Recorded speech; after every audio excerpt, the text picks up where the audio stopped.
দক্ষিণেশ্বর বা আলমবাজার মোড় থেকে খুব সহজেই অটো বা বাসে করে আপনারা পৌঁছে যেতে পারেন এই মঠে। এই মঠটির নাম রয়েছে মহামিলন মঠ। এই মন্দিরটি প্রতিষ্ঠা করেছিলেন সীতারাম দাস ওঙ্কারনাথ। ঢুকতেই তার এবং তার স্ত্রীর একটি মন্দির রয়েছে। এরপর বাঁদিকে দেখা যাবে যে এখানে রয়েছে রাধা গোবিন্দের মন্দির।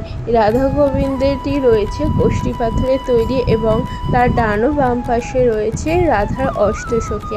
আর কিছুক্ষণের মধ্যে সন্ধ্যা আরতি শুরু হবে, তাই এখন তারই প্রস্তুতি চলছে। এখানে দেখুন নাট মন্দিরটি কতটা পরিষ্কার পরিচ্ছন্ন চকচকে। এখানে আসতে পেরে পোকাই তো খুব খুশি। আমার ছোটোবেলায় অনেক স্মৃতি জড়িয়ে রয়েছে এই মন্দিরকে ঘিরে। তখন বাবার সাথে প্রায়ই আসতাম এই মন্দিরে। সামনে এগোলেই দেখা যাচ্ছে এখানে অন্নপূর্ণা মন্দির রয়েছে। তার পাশে একটি শিব ঠাকুরের মূর্তি রয়েছে এবং তার পাশে রয়েছে বজরংবলীর মূর্তি। এই মন্দিরে ভোগ প্রসাদের ব্যবস্থাও রয়েছে। আজ এইটুকুই, টাটা।